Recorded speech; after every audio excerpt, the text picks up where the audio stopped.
Bonjour, bienvenue dans cet nouvel épisode de Hervé Gonçalves Expérience.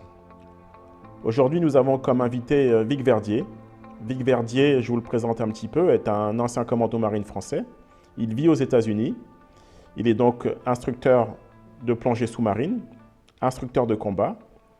Et il a mis en place un atelier avec MoveNat, qui est une approche de l'activité physique avec le poids du corps en milieu naturel. Il a mis en exergue la partie qu'il appelle combative.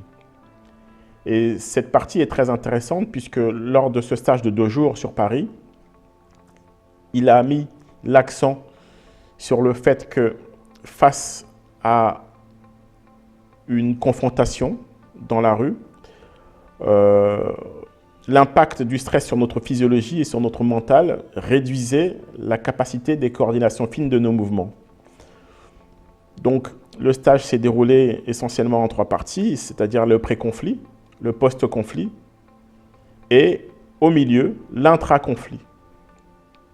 Je vous invite donc à écouter avec attention les solutions qu'il propose pour identifier les facteurs d'optimisation de la performance lors d'un conflit qui, comme chacun le sait, est toujours imprévu, avec un individu qu'on n'a pas toujours choisi, naturellement, et dans un milieu ou dans des conditions qui nous sont peu favorables. Bonjour à tous, vous êtes avec Hervé Gonçalves. On est dans un autre épisode de Hervé Gonçalves Expérience. Aujourd'hui, on a un invité qui vient des États-Unis, mais qui est français, et qui s'appelle Vic Verdier, tout simplement. Bonjour Vic. Alors, il est avec nous parce qu'il a été invité par Chris Melodista, qui est fondateur de Ethos Flow, une méthode de respiration. Et dans ce cadre-là, pendant les 2 jours de stage, il est venu chez Camur, donc à Paris 11e, où on a eu un stage de 10h à 17h. Et là, j'ai quelques questions à lui poser naturellement, puisque je suis très curieux du milieu du combat d'une manière générale. Vic, alors qu'est-ce que moi je sais de toi? Après, tu vas me dire si c'est juste ou pas. Je sais que tu t'appelles Vic Verdier, okay. Tu es français. Tu habites aux États-Unis depuis un moment déjà. 8 ans, ouais. Oui, parce que tu perds un peu tes mots parfois quand tu... Oui, un petit peu. Hein. quand certains mots te reviennent plus difficilement. Apparemment, tu as eu un combat dans les forces de l'ordre, dans la marine. Oui, tout à fait. Voilà, en tant que militaire, il y a longtemps, sans doute. Et tu es fondateur ou cofondateur d'un mouvement qui s'appelle MoveNat. Et si j'ai bien compris, c'est expérimenter avec les participants des exercices avec le poids du corps dans un environnement qui est le plus naturel possible, avec un objectif qui soit un entraînement fonctionnel. Alors peut-être qu'il y a des choses que j'ai loupées. Il y a une partie combat aussi, c'est ça? Oui, alors je suis ni le fondateur ni le cofondateur. J'étais là pratiquement au début. Okay. J'ai travaillé en étroite collaboration avec le fondateur qui s'appelle Erwan Lecor. MoveNat, dès le départ, est basé sur une idée de retrouver un peu tout un tas de mouvements naturels, de gestes ancestraux qu'on a parfois perdus à cause du monde moderne. Donc tout un tas de techniques liées à être capable de sauter, ramper, courir, grimper, soulever, porter des choses, lancer, attraper, tout un tas de choses. Et parmi toutes ces capacités techniques, il y a 2 domaines que j'aime tout particulièrement. L'un, c'est tout ce qui est combat, c'est-à-dire être capable de se défendre. Et l'autre, c'est tout ce qui se passe en milieu aquatique, donc être capable de nager, de secourir quelqu'un, de tenir une apnée, d'aller sous l'eau, etc. Voilà. Ça, c'est, je dirais, mon domaine un peu d'expertise. Alors bien évidemment, j'ai fait partie du stage, j'ai fait les exercices, et ce que je note d'emblée, c'est que tu es, il me semble, focalisé sur des exercices qu'on peut apprendre assez rapidement, en 2, 3, 4, maximum 5 minutes, et des exercices qui sont reproductibles un peu par tout le monde, peu importe selon son sexe, selon son âge, à question de mettre un peu de bonne volonté, mais qu'est-ce que tu peux me dire là-dessus? Je crois que la première chose, quand il s'agit de d'autodéfense, de self-défense, c'est d'abord de se donner la permission de réagir. Parce que malheureusement, trop souvent, quand on est confronté à une situation de stress, une situation particulièrement pénible, et éventuellement une situation qui pourrait être blessante, physiquement blessante, on ne se donne pas forcément la permission d'agir, on a tendance à se figer et à attendre que ça se passe, parce qu'on n'a pas forcément un référentiel, on n'a pas d'expérience passée à ce niveau-là. Donc mon approche de tout ce qui est autodéfense, c'est d'avoir c'est même pas des techniques, c'est des principes très simples que n'importe qui peut utiliser. Un enfant, un adulte, une personne âgée, homme, femme, aucune importance, n'importe quel niveau physique aussi, et n'importe quelle expérience dans le domaine des arts martiaux, du combat, etc. C'est-à-dire que quelqu'un qui n'a aucune expérience devrait pouvoir utiliser ces principes de base facilement, sans avoir à se creuser les méninges et à y réfléchir pendant trop longtemps. Et ces techniques devraient pouvoir s'appliquer sur n'importe quel type d'agresseur. Que ce soit un agresseur unique, multiple, que ce soit un agresseur sans armes ou armé.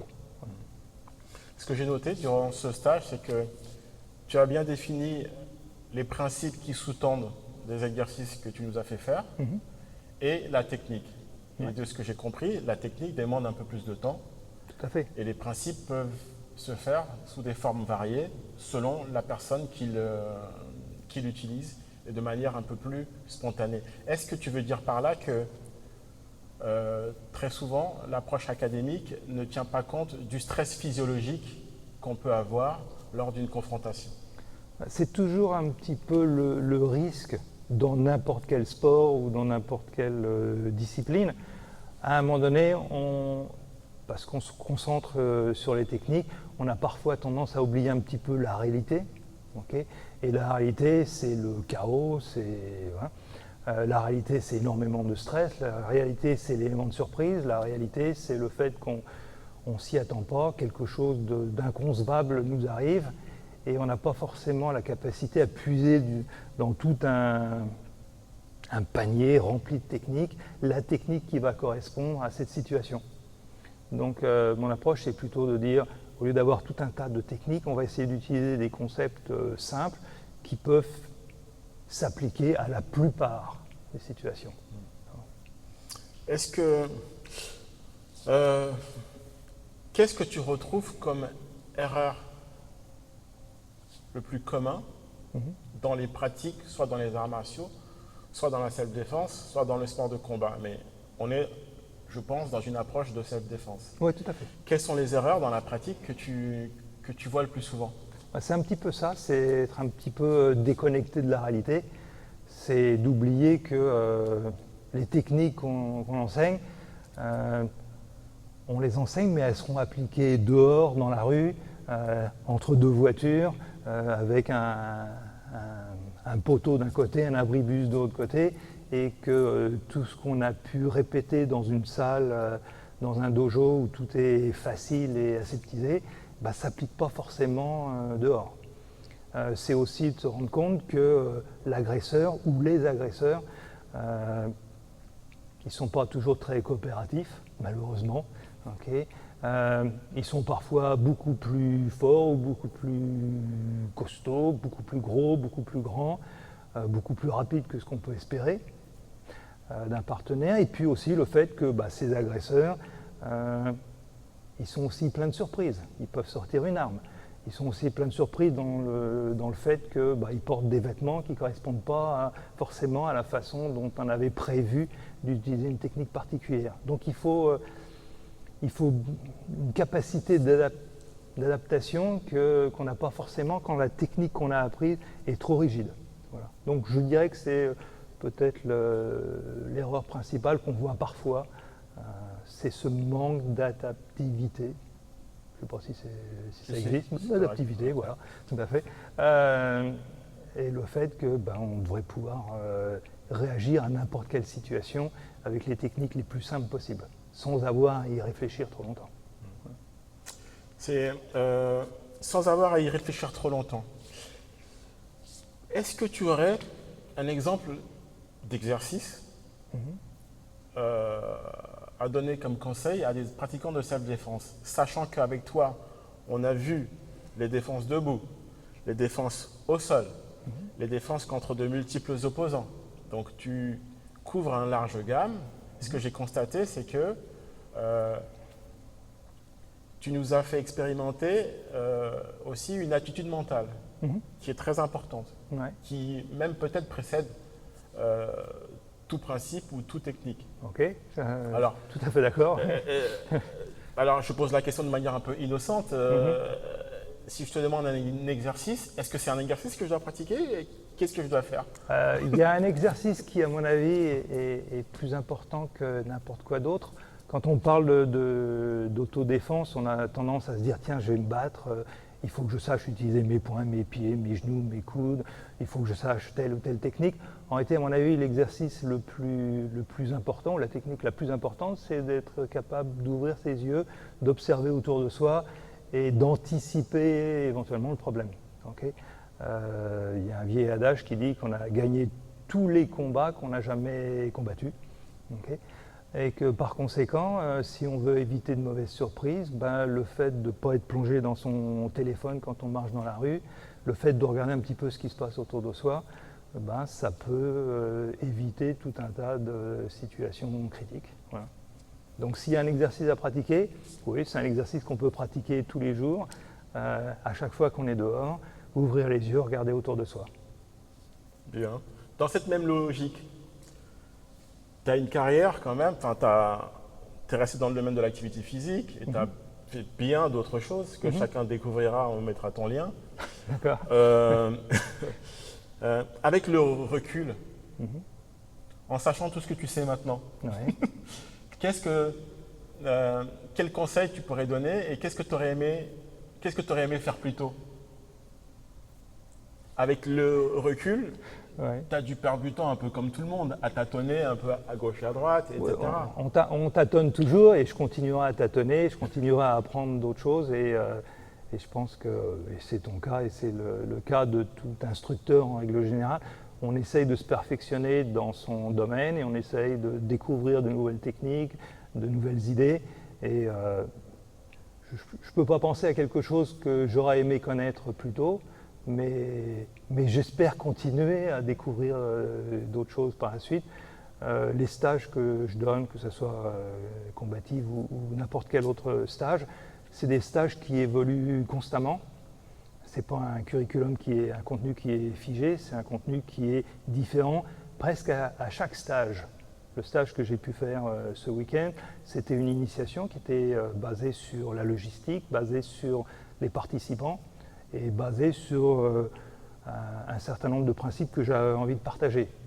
Mais ce stage-là était relativement différent d'un stage que j'ai enseigné il y a 2 semaines en Autriche, parce que je m'adressais à un public différent et parce que les circonstances en Autriche sont différentes des circonstances à Paris, qui sont différentes des circonstances des stages que je fais aux États-Unis, etc. Bien sûr. Une dernière question. Vas-y, allez. Quel est le dernier livre que tu as lu ou quel est le livre qui t'a le plus apporté dans ton domaine? Dernier livre que j'ai lu, Citadelle de Saint-Exupéry. C'est un gros pavé, mais j'adore ce bouquin, donc je relis de temps en temps. Le livre qui aurait pu m'apporter le plus dans mon domaine, en réalité, n'a rien à voir avec le domaine. Les méditations de Marc Aurèle. Les méditations de Marc Aurèle. Oui, tout à fait. C'est donc le stoïcisme, etc. Et c'est quelque part quelque chose que chaque instructeur ou chaque pratiquant de self-défense devrait lire et devrait puiser. Voilà. Je vois qu'on a les mêmes références. D'accord, super, merci. Écoute Vic, merci beaucoup pour nous avoir accordé ce temps. Je t'en prie. J'espère te revoir très prochainement.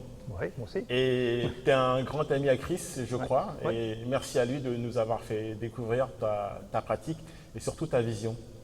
Cool, merci. Merci à toi. À bientôt. À bientôt. Au revoir.